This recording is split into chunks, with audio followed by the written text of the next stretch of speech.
اللي يصلي على النبي يكسب. بسم الله الرحمن الرحيم. اللهم صل وسلم وبارك على سيدنا محمد وعلى اله وصحبه وسلم اجمعين. دي اوبل فيكتور 2003 زد 16. تمام. جايه لي عشان فيها مشكله ان اللاتير كله سايب من هنا اهو. تمام. وفيها مشكله ان الفتيس بيرزع في الغيارات، فبكشف على زيت الفتيس كده بالصدفه لقيته مطحن زي ما انتم شايفين كده، داخله ميه. ايه يا باشا اللي حصل مع حضرتك؟ قال لي انا اتخبطت، رحت للسمكري عمل الاكسدام وفكوا اللاتير. الكلام ده من اسبوع او من 10 ايام. فكوا اللاتير، فكوا التبريد اللي هو خرطومين التبريد بتوع الزيت. فواضح لما فك الميه دخلت على الزيت من التبريد اللي جوه اللاتير.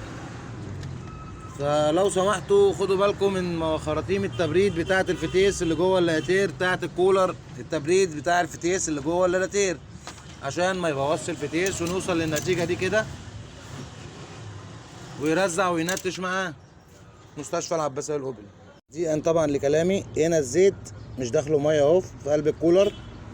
الكولر جوه اللاتير طبعا اهو اهو جوه اللاتير. هنا بقى الزيت جوه اهو. تمام.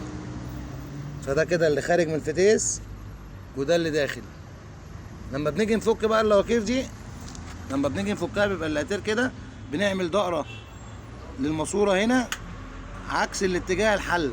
يعني انا بحل لفوق كده، بعمل دقره للناحيه التانيه، وتحت نفس القصه. ده لون الزيت بتاع الفتيس وهو مطحن اهو.